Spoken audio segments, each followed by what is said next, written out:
کیا آپ نے کبھی سوچا ہے کہ حج کے دوران شیطان کو کنکریاں کیوں ماری جاتی ہیں؟ کیا واقعی وہاں شیطان موجود ہوتا ہے؟ آج ہم آپ کو اس کی حیران کن حقیقت بتائیں گے۔ دوستو، حج میں رمی جمرات یعنی ایک اہم عبادت ہے۔ اس میں حاجی 3 مخصوص مقامات پر 7 کنکریاں مارتے ہیں۔ یہ عمل ہمیں حضرت ابراہیم علیہ السلام کی یاد دلاتا ہے۔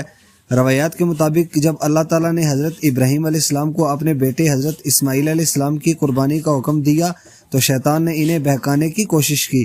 شیطان کبھی حضرت ابراہیم علیہ السلام کے پاس آیا، کبھی حضرت ہاجرہ رضی اللہ تعالیٰ عنہ کے پاس اور کبھی حضرت اسماعیل علیہ السلام کے پاس، لیکن ہر بار حضرت ابراہیم علیہ السلام نے شیطان کو کنکریاں مار کر دور کیا۔ اسی سنت کی یاد میں آج بھی حاجی شیطان کو کنکریاں مارتے ہیں۔ اصل میں یہ صرف پتھر مارنا نہیں بلکہ اپنے نفس، گناہوں اور برائیوں کو ٹھکرانے کا اعلان ہے۔ جب حاجی کنکریاں مارتا ہے تو وہ یہ پیغام دیتا ہے کہ اے شیطان، میں تیرے بہکاوے میں نہیں آؤں گا، میں صرف اللہ کے حکم پر ہی چلوں گا۔